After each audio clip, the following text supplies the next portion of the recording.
Universal law of gravitation.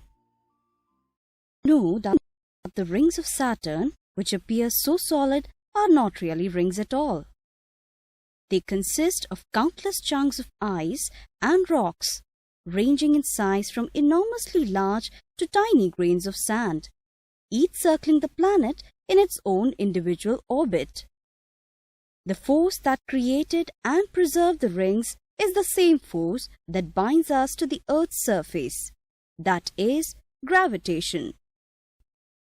Since ancient times, observation of stars, planets and their motion have been the subject of attention in many countries.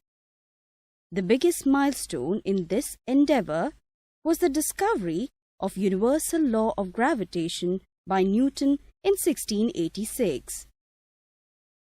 With just one simple equation, he described the force of gravity and showed that the same law of gravity is also applicable to the moon and to other astronomical objects.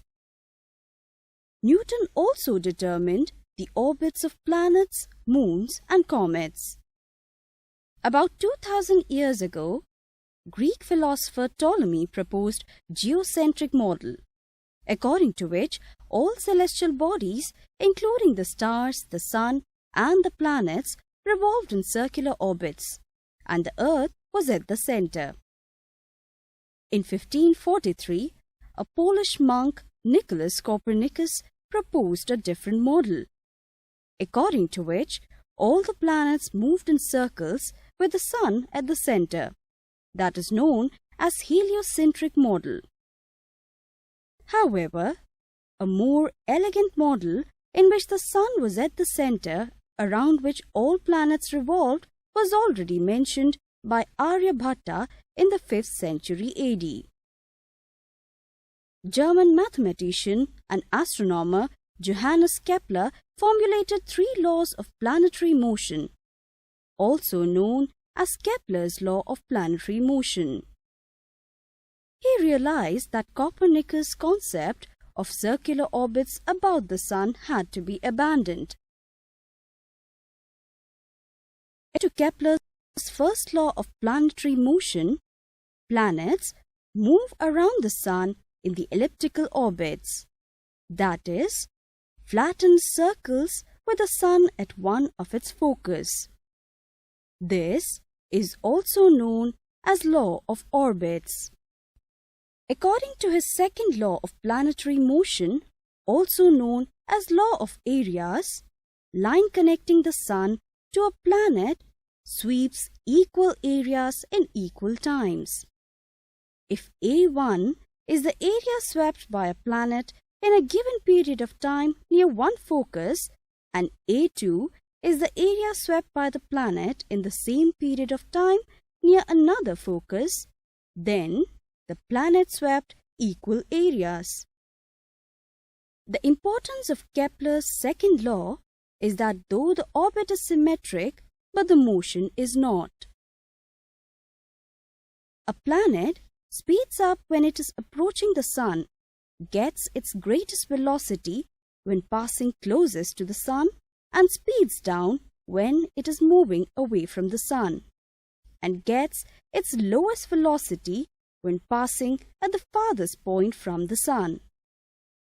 According to Kepler's third law of planetary motion, also known as law of periods, the square of the orbital period of a planet is proportional to the cube of its mean distance from the sun, which is half the sum of the smallest and the greatest distance from the sun.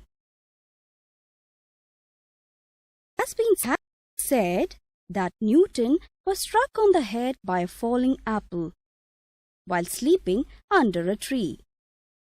This accident was considered to inspire him to predict that perhaps all bodies in the universe are attracted to each other, and so was the apple attracted to the earth. Newton then analyzed the motion of the moon around the earth and concluded that the force governing the motion of the moon is same as the force that attracts a falling apple to the earth, that is, the gravitational force. He further concluded that similar to the Earth-Moon system, a gravitational force causes the motion of the planets around the Sun. He proposed his law of gravitation, according to which every particle in the universe attracts every other particle with a force that is directly proportional to the product of their masses and inversely proportional to the square of the distance between them. If the 2-point masses A and B of masses m1 and m2 are at a distance r from each other, then, according to the law of gravitation, the force of attraction on point mass B due to another point mass A is proportional to the product of their masses and inversely proportional to the square of the distance between them.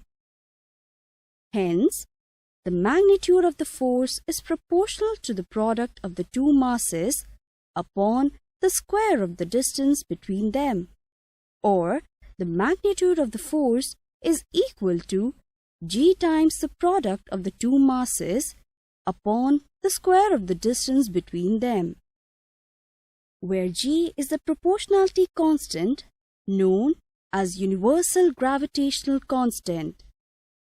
Direction of the force is towards the point mass A.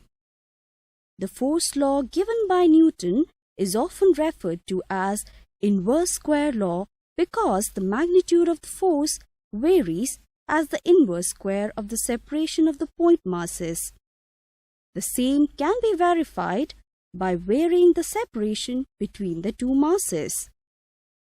The law of gravitation applies only to the point masses in which the entire mass of a point mass is supposed to be concentrated at a point. Symmetrical bodies, such as a sphere having uniform density, can also be considered as point mass, as their masses are also concentrated at the centers. In such cases, distance r is the separation between their centers. In formulating his law of gravitation, Newton used the following observations.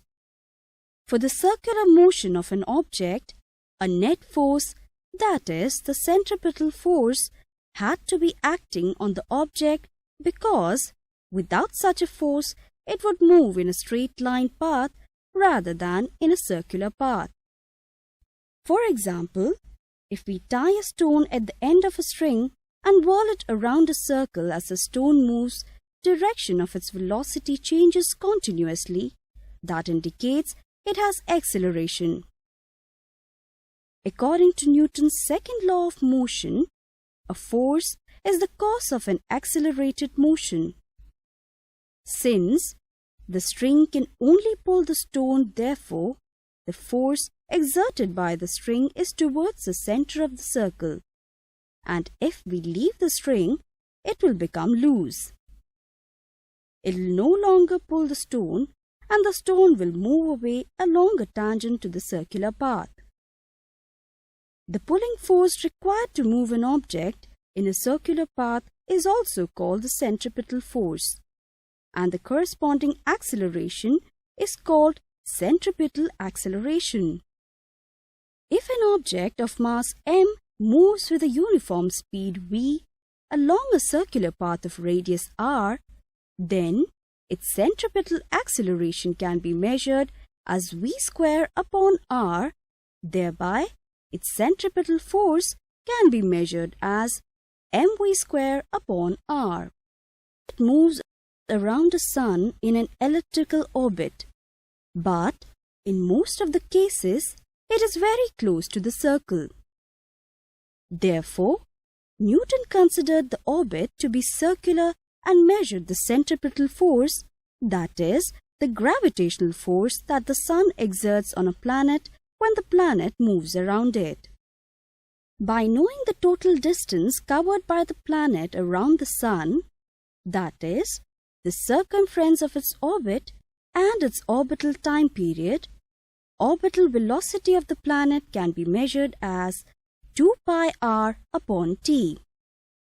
Hence, centripetal acceleration due to Sun's gravity, A, comes out as 4 pi square r upon t square. And the corresponding centripetal force becomes 4 pi square m r upon t square. If two planets of masses m1 and m2 are separated from the Sun by the distances r1 and r2 respectively, then the gravitational forces exerted by the Sun on them are 4 pi square m1 r1 upon t1 square and 4 pi square m2 r2 upon t2 square, respectively. And the ratio of the two forces becomes m1 r1 t2 square upon m2 r2 t1 square. According to the Kepler's third law of planetary motion, square of the orbital period of a planet is proportional to the cube of the mean distance from the Sun. Hence, this ratio can be rewritten as m1 r2 square upon m2 r1 square. That is, the force responsible for the planetary motion is proportional to the mass of the planet and inversely proportional to the square of the distance of the planet from the Sun. According to Newton's third law of motion, a force of the same magnitude must be exerted on the Sun by the planet. If the force is proportional to the mass of the planet, then it should also be proportional to the mass of the Sun as well. Thereby, the gravitational force exerted by the Sun on a planet is equal to g times the product of the masses of the Sun and the planet upon the square of the distance between their centers, where g is the universal gravitational constant. In 1798, British scientist Henry Cavendish experimentally measured the value of g, which is equal to 6.67 into 10 to power minus 11 Newton meter square per kilogram square. If 2 point masses, each of mass 1 kg, are separated by a distance of 1 meter, then, according to the Newton's law of gravitation, the force of attraction between the masses becomes equal to the universal gravitational constant g. It has been found that this force is equal to 6.67 into 10 to power minus 11 newtons. Hence, the value of g should be 6.67 into 10 to power minus 11 Newton meter square per kilogram square. Knowing the value of g, one can determine the masses of Sun, Earth, Moon and other planets. Let us see how. For a planet like the Earth, moving in a circular orbit around the Sun, the necessary centripetal force is provided by the gravitational force of attraction. Therefore, g into m upon r square must be equal to 4 pi square into mr upon t square. By rearranging, mass of the Sun can be obtained by the relation 4 pi square r cube upon gt square.